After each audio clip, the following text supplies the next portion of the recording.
ரொம்ப நாள் கழிச்சு யாரோ ஒருத்தரை நம்ம சந்திக்கிறோம் அப்படிங்கும் பொழுது எப்படி இருக்கீங்க ஏதா இருக்கீங்க அப்படிங்கிற குச்சலம் விசாரிப்பை தொடர்ந்து இமீடியட்டா சில பேர் பண்ற விஷயம், என்ன ஆள் இப்படி அழைச்சிட்டீங்க, என்ன இப்படி குண்டடிச்சிட்டீங்க, என்ன தலைமுடியெல்லாம் காணும், இந்த மாதிரியான சில கமெண்ட் கொடுக்கறது. ஆக்சுவலி அது சரியில்லை தானே, இல்லையா?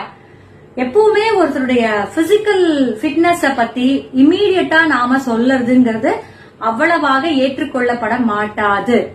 அது என்ன ஆகும் தெரியுமா? தேவையில்லாம அவங்க மனசுல அவங்கள பத்தின ஒரு ஒரிய உண்டு பண்ணறத காட்டிலும் கேக்குறவங்க மேல இருக்கிற கொஞ்ச நஞ்ச மரியாதை போயிடும். அப்புறம் அதே மாதிரிதான் கல்யாணம் ஆன உடனே அடுத்த கேள்வி கேட்கறது என்னன்னா, எப்போ குட் நியூஸ் சொல்ல போறீங்க அப்படிங்கறதுதான்.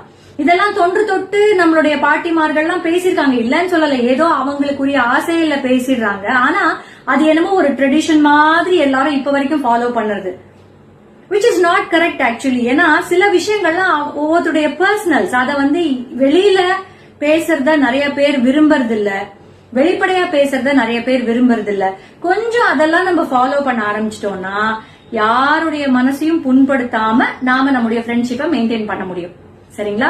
சோ கூடுமான வரைக்கும் இந்த மாதிரியான personal questions and body shaming அதெல்லாம் தவிர்க்கலாம். In case if you are going to compliment them, அட என்ன இவ்வளவு ஸ்மார்ட் ஆயிட்டீங்க, என்ன இவ்வளவு அழகாயிட்டீங்க, என்ன இவ்வளவு பர்சனாலிட்டி ஆயிட்டீங்க, தாராளமா சொல்லுங்க. That will make the other person happy. ஒருத்தரை சந்தோஷப்படுத்துறதுக்கு நம்ம யோசிக்கணும்னு அவசியம் இல்ல, மாறாக அவர்களை வருத்தப்பட வைக்கிறதுக்கு மட்டும்தான் நம்ம யோசிச்சு முடிவு பண்ணலாம். ஆர் செய்யாம இருத்தல் நல்லது. சரிங்களா? Take care.